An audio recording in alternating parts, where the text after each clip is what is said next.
بسم اللہ الرحمن الرحیم اولئک الذین انعم اللہ علیہم من النبیین من ذریۃ آدم وممن حملنا مع نوح ومن ذریۃ ابراہیم واسرائیل وممن ہدینا واجتبینا اذا تتلی علیہم آیۃ الرحمن خروا سجدا وبکیا۔ صدق اللہ العظیم۔ قرآن شریف کا یہ 19واں سورہ اور آیت نمبر 58۔ ہم اپنی ابتدا میں بھی اسی کلام سے آغاز کیا تھا، اور کچھ یوں ہے کہ پروردگار عالم ہی ہے جس نے انعام نازل کیا ہے، انعام عطا کیا، اور وہ انعام یافتہ وہ لوگ ہیں جو آدم اسلام کے نسل سے تھے، ان کی ذریت میں تھے، اور نوح علیہ السلام کے ساتھ جو کشتی میں سوار تھے، اور حضرت ابراہیم السلام کی ذریت میں، اور حضرت اسرائیل علیہ السلام کی۔ تو جب ان پر رحمان کی آیت کی تلاوت کی جاتی ہے تو روتے روتے سجدے میں گر پڑتے ہیں۔ آج اسی کی کڑی کہ ہم ایک کتاب ہے قضات، اور آج قضات کے سلسلے کا آج ہم اس کی پہلی نشست پیش کر رہے ہیں، اور اس میں یہ ہے کہ قضات کتاب کیوں لکھی گئی، سبب کیا ہے، اور اس کتاب کا نام قضات کیوں رکھا گیا۔ آئیے سب سے پہلا سوال ہے کہ کتاب مقدس میں وہ کون سی کتاب ہے جس کے مطالعے سے زیادہ انسانی کمزوریوں یا خامیوں کی نشاندہی کرتی ہے اور قاری کا دل اداس ہو جاتا ہے؟ جی عزیزان، یہ وہی کتاب ہے جس کا نام قضات ہے، کیونکہ اس میں بہت ہی زیادہ تکلیف دہ باتیں درج کی گئی ہیں، اور اس کی وجوہات کیا ہیں کہ قضات کی کتاب کا وہ حصہ جو دکھ سے بھرا ہوا ہے، جسے پڑھ کر قاری کا دل اداس ہو جاتا ہے، اسے کچھ ناکامی کی بھی کتاب کہتے ہیں، یعنی اس کتاب کا نام ناکامی کی بھی کتاب، کیونکہ بنی اسرائیل کی شکست کے بارے میں بتاتی ہے، جس طرح حضرت یشوع علیہ السلام کی کتاب اسرائیل کی تاریخ کو بتاتی ہے، وہاں ان کے فتوات بتاتے ہیں۔ یہ بالکل اس کا الٹ ہے، کیونکہ جناب یسوع علیہ السلام کے وصال کے بعد، ان کے انتقال پر ملال کے بعد، بنی اسرائیل کی تاریخ قضات کی جو ہے وہ بالکل مختلف ہے، مخالفت میں جاتی ہے، کیونکہ یشوع کی کتاب میں وفادار لوگوں نے فتح حاصل کی اور پروردگار عالم پر بھروسہ کیا تھا، جبکہ قضات کی کتاب میں نافرمان لوگ اور بت پرست لوگ دشمن خدا یعنی کے ساتھ مل گئے اور پھر غلامی میں دوبارہ چلے گئے۔ اچھا، سوال پیدا ہوتا ہے کہ اس کتاب کا نام قضات کیوں رکھا گیا؟ شاپٹیم عبرانی زبان کا لفظ ہے جس کا مطلب ہے قضات۔ یہ لفظ اصل میں دو خیال دیتا ہے، آزادی یا رہائی۔ پہلی بات آزادی یا رہائی، اور دوسری بات یہ ہے کہ حکومت کرنا انصاف کے ساتھ اور مخالفت کو ختم کرنا ہے۔ اگر آپ حکومت کر رہے ہیں اور مخالفت بھی ذات جاری، تو حکومت نہیں ہو سکتی۔ اس مخالفت کو ختم کرنا، مخالفت کو ختم کرنے کے لیے انصاف کا بول بالا ہونا ضروری ہے۔ یہی اس کتاب کا ہے، اور اس وقت انصاف کے بول بالا کے لیے قاضیوں کا اہتمام کیا گیا تھا۔ تو قضات جو ہے اصل میں قاضیوں کی جمع ہے۔ قاضی جو تھے نے رہائی دی لوگوں کو ان کے دشمنوں سے، انہوں نے حکومت کے اور انصاف فراہم کیا عوام الناس کے لیے۔ تو جس طرح کہ یشوع علیہ السلام کے وفات کے بعد 1370 قبل مسیح اور اسرائیل کی حکومت کے شروع میں جب بادشاہوں یعنی کہ 1020 قبل مسیح کا یہ واقعہ سارا، اب ہم یہ دیکھتے ہیں کہ یہ جو قضات کی کتاب ہے، اس میں بہت سی ایسی باتیں بھی ہیں جو سبق آموز ہیں، جاننے والوں کے لیے، پڑھنے والوں کے لیے، عمل کرنے والوں کے لیے، کیونکہ اس کتاب میں انسانی قدر کی کمزوری کی نشاندہی کی گئی ہے، اور یہی نہیں بلکہ اس کے ساتھ ساتھ الہی رحم اور صبر کو واضح نشانیاں بھی بتائی گئی ہیں کہ پروردگار عالم کے صبر کرنے والوں کے ساتھ کیسے رحم کرتا ہے وہ۔ اور پھر یہی کہ اس دلچسپ کتاب کے ساتھ ساتھ، یعنی ہم جب اس کے کتاب کے بارے میں جاننا چاہتے ہیں، خدا کس طرح انسانی زندگی کمزوریوں میں اپنا زور یعنی اپنا جلال ظاہر کرتا ہے۔ در حقیقت یہ کتاب قضات کی کتاب کی 73 آیات پر مشتمل ایک وہ آیات جو کہ بہت بعد میں لکھی گئی، جناب مسیح علیہ السلام کے زمانے کے بعد۔ کرنتھیوں کی کتاب، پہلی کرنتھیوں ہے، اس کے پہلے باب کے 27 اور 29ویں آیت میں یہ اس سے اگر ہم موازنہ کریں گے تو واضح طور پر ہم قضات کی کتاب کو سمجھنے ہمیں آسانی ہو جائے گی، آپ بھی اس سے مستفیض ہوں گے۔ آیت کچھ یوں ہے کہ خدا نے دنیا کے بے وقوفوں کو چن لیا کہ حکیموں کو شرمندہ کرے، اور خدا نے دنیا کی کمزوروں کو چن لیا کہ زوراور کو شرمندہ کرے، اور خدا نے دنیا کے کمینوں اور حقیروں کو بلکہ بے وجودوں کو چن لیا کہ موجودوں کو نیست کرے، تاکہ کوئی بشر خدا کے سامنے فخر نہ کرے۔ یعنی فخر مباحات انسان کو زیبا نہیں ہے، عاجزی انکساری انسان کے لیے ہے۔ آئیے اب ہم ایک اور بات، ایک سوال کی جانب چلتے ہیں کہ اس کتاب کا تعارف و اغراض و مقاصد کیا تھا، مقصد کیا اس کے پیش کرنے کا، یہ ہم جاننا چاہیں گے۔ تو سب سے پہلی بات یہ کہ اس کتاب کے لکھنے کا جو مقصد ہے وہ ہے کہ خدا تعالیٰ کے لوگوں کی تاریخ حضرت یشوع علیہ السلام کے بعد حضرت سیموئیل علیہ السلام کے درمیان میں تقریباً 350 سال کا وقفہ ہے، درمیانی وقفہ، اور اس میں یہ دیکھنا ہے کہ حضرت داؤد، اور ایک اور چیز کہ اس کتاب کا جو پس منظر ہے وہ یہ ہے کہ قضات کی کتاب کے واقعات 1380 قبل مسیح سے لے کر 1040 قبل مسیح تک کے درمیان کے بات ہے، اور یہ حضرت داؤد السلام کہ یروشلم کے فتح کرنے سے قبل اور ساؤل جو تھے ان کے عہد کی حکومت کے ابتدائی سالوں میں لکھی گئی۔ اور اس کتاب کا مقصد اسرائیل کی عدالت جب وہ گناہ میں پڑ گئے، جب انسان نے گناہ کیا اس کو سزا ضرور ملی، اور بغیر خون بہائے گناہ کی معافی نہیں ہے۔ یہاں اسی پس منظر کو ہم جب غور کرتے ہیں، دیکھتے ہیں، تو بہت ساری ایسی چیزیں ابھر کے سامنے آتی ہیں کہ انسان غلطی تو کرتا ہے لیکن غلطی تسلیم کرنے کو تیار نہیں ہوتا ذہنی طور پر، وہ یہ سوچتا ہے کہ ہم نے غلطی کچھ بھی نہیں کی۔ اور لکھنے والا کون ہے اس کتاب کو، یہ بہت کم، جس سے پوچھیں گے کہ جس کتاب رائٹر کا نام نہیں ہے، لیکن اس کتاب کے رائٹر جو ہیں وہ حضرت سیموئیل علیہ السلام خود ہیں، اور بعض نے کہا کہ نہیں یہ ان کے شاگرد ہیں، انہوں نے لکھی تھی۔ اور حضرت سیموئیل علیہ السلام کو تعلق تھا، وہ قاضیوں کے پریٹ کے ساتھ ساتھ بادشاہوں کے ساتھ بھی تھا، اور یہ ممکن ہے کہ لکھنے والے وہی ہیں۔ پھر تاریخ کیا ہے لکھنے کی، یہ 1050 سے لے کر 1000 قبل مسیح اس کے درمیان لکھی، یعنی 50 سال کا عرصہ میں اس کو مرتب کیا گیا از سر نو۔ اس میں خدا کی محبت، رحم اور فضل کو ظاہر کیا، اگرچہ قضات کی جو کتابی عدالت پر مبنی ہے، یعنی لوگوں کے گناہ کی وجہ سے اسرائیل نے نافرمانی کی اور خدا کی بادشاہت میں داخل رہ گئے۔ خدا کی بادشاہت میں داخل ہونے کے لیے اپنے گناہوں کو معافی مانگنی پڑے گی، اور خدا جس سے کہے کہ ہاں اس کی اتباع کر، اس کی اتباع لازمی ہوگی، اپنے منمانی بتوں کی اتباع نہیں۔ پھر یہ کتاب کا مرکزی خیال کیا ہے، اس کتاب کا مرکزی خیال ہے کہ اسرائیل نے خدا کی نافرمانی کی اور خدا نے ان کے گناہوں کو سزا ان کو دی، اور جب اسرائیل خدا سے دور ہو گئے، یعنی کب سے دور ہوئے، یشوع علیہ السلام کے وفات کے بعد جب حکومت کا مطالبہ کیا گیا، قاضیوں نے حکومت کی اور لوگ اپنے دشمن کو نکالنے میں ناکام رہ گئے، کیونکہ ہر علاقہ آپ کو یاد ہو کہ یشوع علیہ السلام نے اپنے زمانے میں جب 120 سال کے تھے قبل وفات، انہوں نے ہر قبیلے کو وہ علاقہ وہ دے دیا تھا، وہ ملک دے دیا تھا کہ یہ علاقہ تمہارا ہے، اور یہاں جو لوگ آباد ہیں اب بھی رہ گئے ہیں ان کو نکالو اپنے ملک سے، لیکن انہوں نے ایسا نہیں کیا، اور پھر وہ جا کر ان کی عورتوں سے، لڑکیوں سے شادیاں کی، جس کی وجہ سے بت پرستی دوبارہ ان میں داخل ہو گئی۔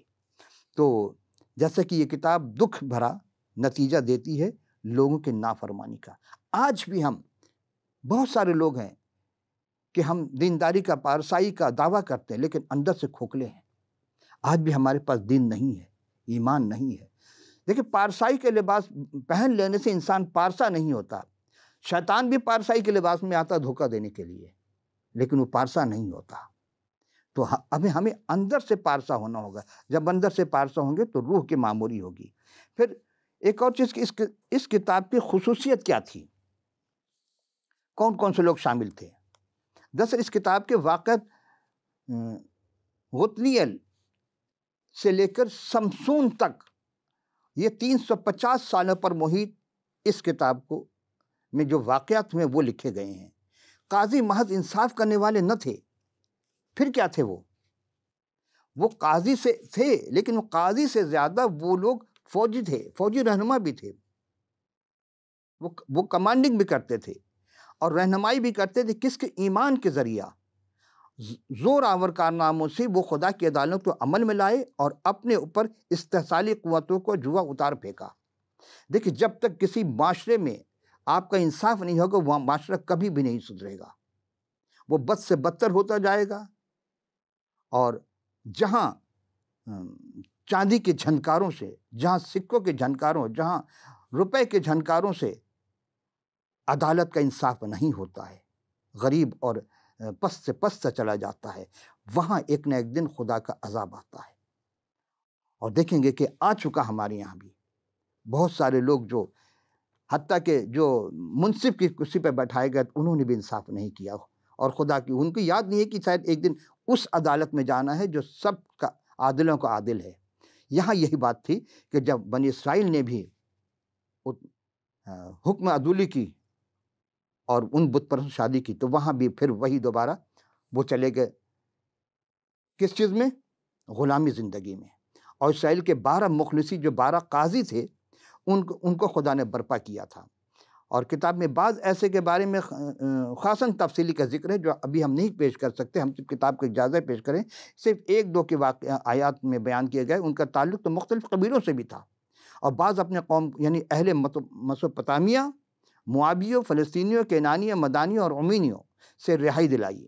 اور سمیول علیہ السلام کے علاوہ کسی بھی قاضی نے پوری قوم پر حکومت نہیں کی.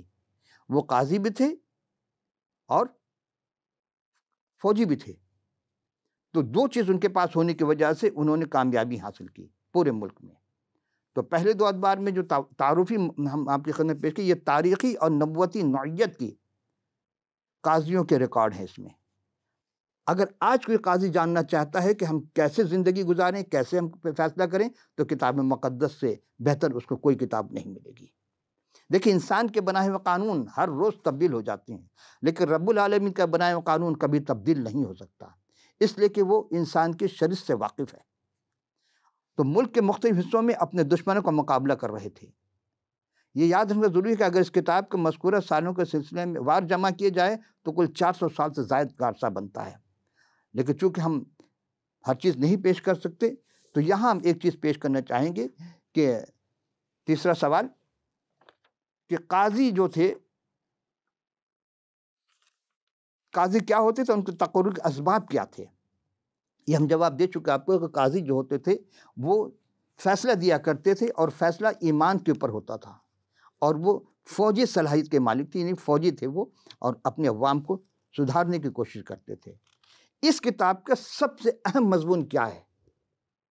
یہ ہے جاننے کے بعد یہ جو کتاب ہے قضات کی کتاب، اس کا اہم مضمون یہ ہے کہ اس میں پروردگار عالم کا نام یعنی خداوند اس کتاب میں 178 بار استعمال ہوا ہے، اور صرف خدا یعنی گاڈ 62 دفعہ خدا کی قدرت، رحم اور فضل اس کتاب میں اس وقت نظر آتی ہے جب اسرائیل ناکام ہو جاتے ہیں.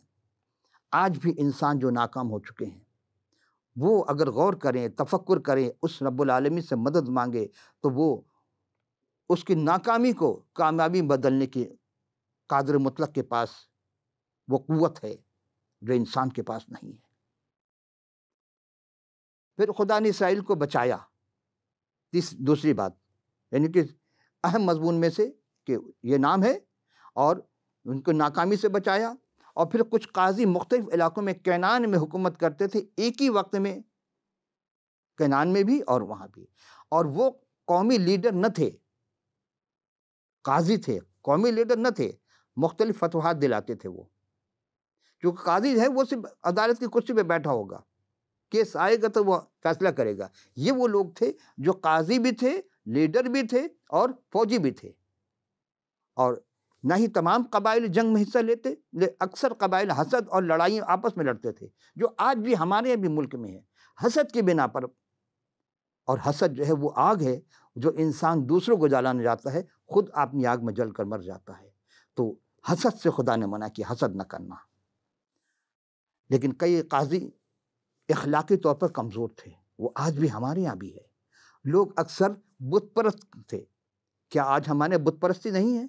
ہر وہ چیز جو آپ کو یاد الہی سے غافل کر دے وہ آپ کا بت ہے. اور قاضیوں کا دور لا قانونیت کا دور تھا، ایک طرف تو یہ تھا، لیکن وہاں بھی لا قانونی کا دور شروع ہو گیا تھا، ہر کوئی اپنی نظر میں درست تھا۔ جس طرح آج ہمارے یہاں سیاسی رہنما کہتے ہیں کہ نہیں فلاں قاضی فلاں جج فیصلہ کرے گا تو ہم اس کو مانیں گے، باقی اس کو نہیں مانیں، تو یہ ہر زمانے میں رہا ہے۔ کیوں؟ اس لیے کہ من پسند چیزیں ہیں، وہ اس کے بت ہیں، وہ دولت سے خریدے گئے ہیں، لیکن پروردگار عالم کے روح زمین پر اگر ناانصافی ہوگی تو پھر وہ علاقہ بچ نہیں سکتا۔ چوتھی بات کہ خدا نے ان عام لوگوں کو چنا اور اپنا فضل اور طاقت ظاہر کیا، جیسا کہ پہلے باب کی 26ویں آیت میں ہے کہ خدا کا روح ان لیڈروں کے ساتھ ہے، خدا کا روح بادشاہوں کے ساتھ ہوتا ہے اگر بادشاہ صحیح ہو۔ اب آئیے، خدا تعالیٰ نے ان عام لوگوں کو جو چنا تھا، اپنا فضل اور طاقت کو ظاہر کیا تھا۔ وہ جو قاضی تھے بنی اسرائیل کے، ہم ذرا ایک نظر ڈالتے ہیں وہ اس کتاب کی آیت کے مطابق کون سے لوگ تھے، ان کے خلاف مد مقابل کون تھے، ان سب کا ایک جائزہ لیتے ہیں۔ آئیے، اور یہ تمام ہم نے قضات کی کتاب سے لیا ہے۔ پہلا ہے کہ حوالہ یہ ہے کہ تیسرے باب کی 7 سے 11 آیت میں ہے، وہ جو ظالم تھے، دشمن تھے، اس کا تعلق تھا میسوپوٹامیہ کا بادشاہ تھا، اس کا نام تھا کوش رسعتیم۔ اور اس کے بعد اس کے معنی کیا ہیں؟ کوش رسعتیم، دوہری شرارت والا، مغرور، متکبر، اور یہ جو ظلم ان کے پر ہوا یہ 8 سال تک رہا اس کے دور میں۔ اور ان کو مخلصی دلانے والا، ان کو نجات دلانے والے جو شخصیت تھی جو خدا کی طرف منتخب کیے تھے، وہ تھا غنتیل۔ غنتیل کے معنی اسد اللہ، یعنی خدا کا شیر، خدا کی قدرت۔ اور یہ پہچان کیا تھا، یہ کیا تھے؟ یہ کالب کے بیٹے تھے، اور قبیلہ ان کا یہودا تھا۔ یہ جب آئے تو 40 سال امن و امان رہا اس ملک میں۔ پھر دیکھیں دوسرا عجلون، یہ قصات کی کتاب کے 3 باب کی 12 سے 30 آیت میں آپ اس کا مطالعہ کر سکتے ہیں۔ اور عجلون کے معنی ہے چکر، اور شاہ مواب تھا، یہ دنیاوی پیشہ تھا اس کے پاس، اور 18 سال تک یہ ظلم کرتا رہا۔ اور اس کے مد مقابل جو ہے وہ اہود تھے، اہود کے معنی حشمت، یہ دایاں بازو کے تھے، اور بنیامین کے قبیلے سے ان کا تعلق تھا، اور 80 سال انہوں نے امن و امان قائم رکھا تھا۔ پھر تیسرا، یہ 3 باب کی 21ویں آیت میں ایک ہی آیت ہے، اور یہ بہت مختصر اس کا زمانہ ہے۔ یہ فلسطین، یہ جسمانی مذہب تھا، اور یہ 7 سال تک یہ ظلم کرتا رہا۔ اور اس کے مد مقابل شمجر، جس کے معنی اجنبی یا زائر، زیارت کے لیے جو لوگ آتے ہیں، تو اس کے معنی ہے۔ اور یہ نفتالی قبیلے سے تھے، اور یہ 7 سال انہوں نے بھی امن قائم کیا۔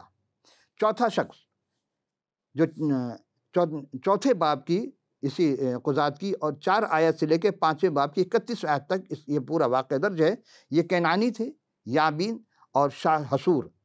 اس کے معنی سوچ سمجھ اور انسانی عقل۔ اس نے 20 سال تک ظلم کیا تھا، جو زمانہ ظلم تشدد کا رہا۔ یہاں ایک خاتون ہوتی ہے اس کے زمانے میں، ان کا نام ہوتا ہے دبورہ، اور دبورہ کے معنی شہد کی مکھی۔ ان کا تعلق حضرت ابراہیم علیہ السلام سے، جو حضرت یوسف علیہ السلام کے چھوٹے بیٹے تھے، اس کے قبیلے سے تعلق تھا، اور انہوں نے 40 سال یہاں حکومت کی اور امن امان قائم کیا۔ 5ویں چیز ہے، وہ 6 باب کی 11ویں آیت سے لے کے 8ویں باب کی 35ویں آیت تک یہ مدیانی، اس کا کام معنی ہے دنیا یا جھگڑا لو، اور یہ 7 سال اس نے بھی ظلم و تشدد کیا۔ اور اس کے مد مقابل ہے ابی ملک اور جدعون۔ ابی ملک کے معنی ہے کہ میرا باپ یا بادشاہ غاصب، اور اس کے ساتھ بھی اس کو ہوا۔ اور جدعون نیچے کاٹنے والا، نیچے کی جانب، یہ عام خاندان تھا، یہ منسی کے قبیلے سے تھے، اور 40 سال اس کے زمانے میں امن و امان رہا۔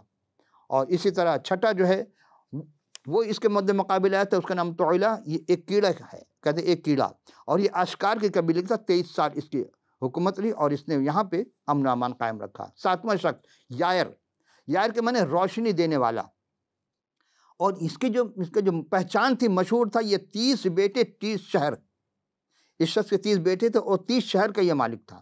اور یہ جلعاد کے مقابلے میں، جلعاد جو تھا اس قبیلے سے تعلق تھا، اور یہ 22 سال اس نے حکومت کی۔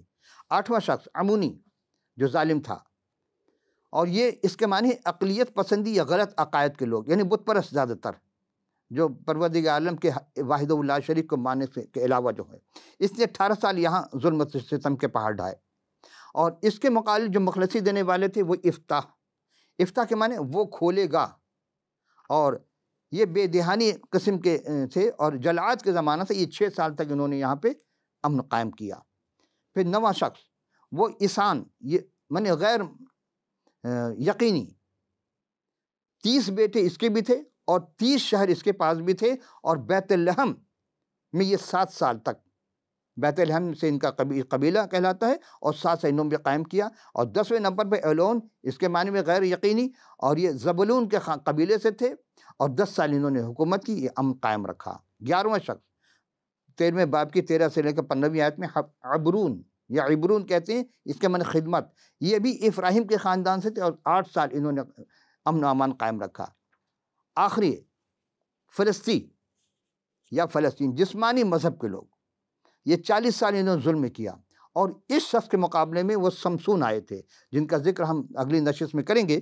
اس کے معنی چھوٹا سورج، مضبوط قوا کے مالک تھے، خدا نے بڑی طاقت دی تھی ان کو، اور یہ دان کے قبیلے سے تھے، جو یعقوب اسلام کے ایک بیٹا، اور 20 سال انہوں نے وہاں امن و امان قائم کیا تھا۔ عزیزان گرامی قدر، ایک نظر ہم ڈالیں گے 2 شخصیت کے اوپر یا 3 شخصیت، وقت چونکہ دامن وقت کم ہے تو ہم صرف 2 یا 3 شخصیت پر ایک نظر ڈالیں گے، اس کے بعد پھر ہم اگلی نشست پہ جب آئیں گے ایک 2-3 سوال رہے گے، وہ ہم اس پر مکمل کریں گے۔ پہلے قاضیوں کے دور میں دیکھتے ہیں غنطیل کیا تھے، جن کے معنی ہے اسد اللہ، خدا کا شیر، خدا کی قدرت۔ یہ قوم نے خداوند کے آگے بدی کی، کیونکہ انہوں نے غیر قوموں سے شادیاں کی اور اس کے ساتھ ان کے بتوں کی پرستش کرنے لگے۔ ناپاکی اور بد اخلاقی یعنی کہ بت پرستی کی طرف لے گئی انہیں، اور خدا نے اس سے قبل انہیں آگاہ کر دیا تھا کہ کینانیوں کو اپنے جو باشندے ان کے اپنے ملک سے نکال باہر کے مل جول نہ رکھنا، اور انہوں نے ان کے ساتھ مل جول کیا، جو خطرناک نتائج نکلے۔ اور اس نتائج کا یہ ہوا ہے کہ وہ ایک مقدس قوم سے اور پستی میں چلے گئے۔ اگر وہ خدا کی برکت حاصل کرنا چاہتے تھے تو لازم تھا کہ ناپاکی سے اپنے آپ کو علیحدہ رکھتے۔ آج بھی پروردگار عالم کا ایمانداروں سے یہی مطالبہ ہے کہ تم اگر برکت چاہتے ہیں تو اپنے اندر سے ناپاکی کو، بدعتوں کو، ہر وہ چیز کو، بت پرستی کو، سب کو نکال باہر کرو۔ یہ مت دیکھو کہ کون ہے، اگر نہیں نکال ان کو نہیں نکال سکتے تم نکل کے چلے جاؤ، لیکن نکالنا ضروری ہے۔ اور خدا کا بنی اسرائیل کو کوش سہسرم شاہ متصفیہ کے ہاتھ میں بیچ ڈالنے کی سزا دی، انہوں نے بیچ ڈالا تھا۔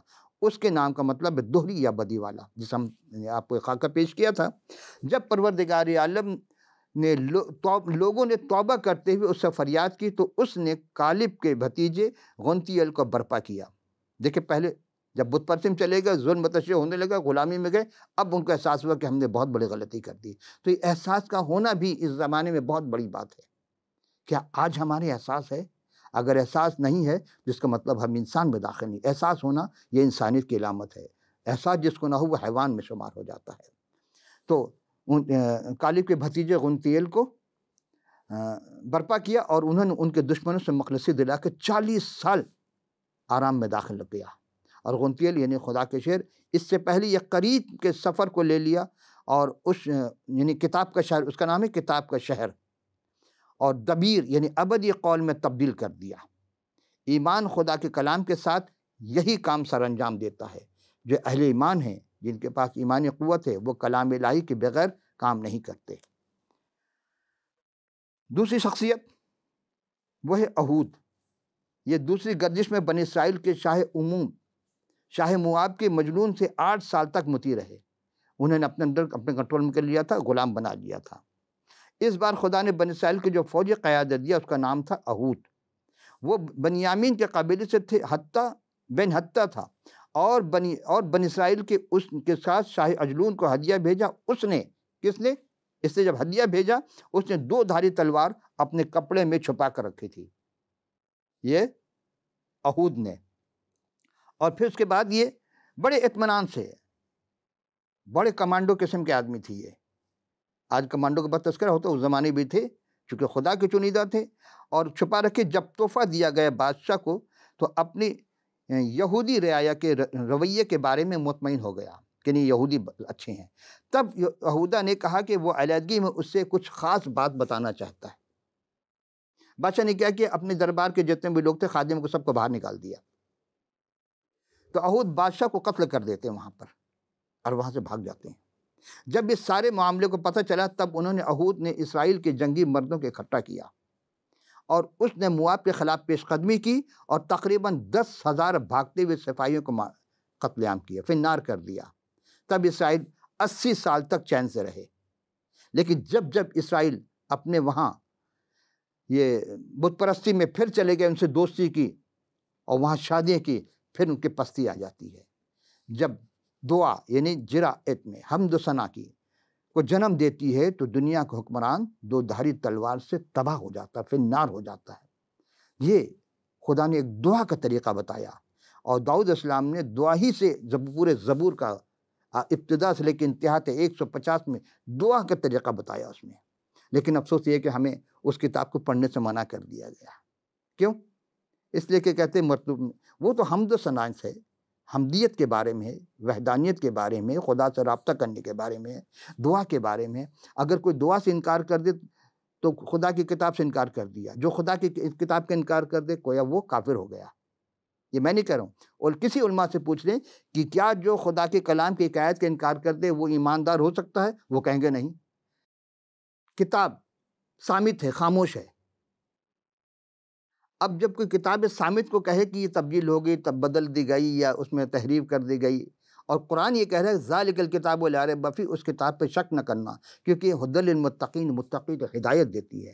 تو ہم آپ پھر یہی کہیں گے آپ سے کہ زبور کا بھی ضرور مطالعہ کیجئے، اس میں خدا کی حمدانیت بیان کی گئی ہے، اس میں تعریف، ستائش، پرستش کا طریقہ، کس طرح ہم خدا سے مانگے، جو مانگنے کا طریقہ ہے اس طرح مانگو۔ در کریم سے بندے کو کیا نہیں ملتا، لیکن ہم چونکہ ذہن میں ڈال دیے گئے کہ نہیں پڑھنا ہے۔ اور اس کتاب کے ذریعے جب آپ پڑھیں گے تو آپ کو بہت ساری چیزیں ملیں گی۔ اب اس کتاب میں کیا ہے کہ حتی جب کلام کو استعمال کرتا ہے تو یہی نتیجہ برپا ہوتا ہے۔ غنطی اسرائیل کے سب سے زوراور قبیلے تھے، اور اہود تعلق سے سب سے چھوٹے قبیلے سے تھا، اور خدا فتح کے لیے بڑے اور چھوٹے دونوں کا استعمال کر سکتا ہے، کیونکہ فتح ہر صورت میں ایک طرف سے ہے۔ لوگ تو محض مخلصی کے اعلی کار ہیں، نہ کہ مخلصی پیدا کرنے کے۔ عزیزان گرامی قدر، خدا معمولی چیز سے غیر معمولی کام لینے کی قدرت رکھتا ہے۔ ہم اگلے نسل جب حاضر ہوں گے تو یہیں سے ہم آغاز کریں گے، لیکن چلتے چلتے اتنا عرض کر دیں کہ اگر آپ کے پاس کتاب مقدس نہیں ہے تو اسکرین پہ دیے گئے جو بھی ایڈریس آپ کے پاس، ٹیلی فون نمبر، ای میل وغیرہ، واٹس ایپ ہو، آپ ہمیں اپنا پورا پتہ لکھ بھیجیے اور ہم فی سبیل اللہ آپ کی خدمت میں ارسال کر دیں گے۔ تو اگلی نشست کی اجازت، خدا حافظ و ناصر۔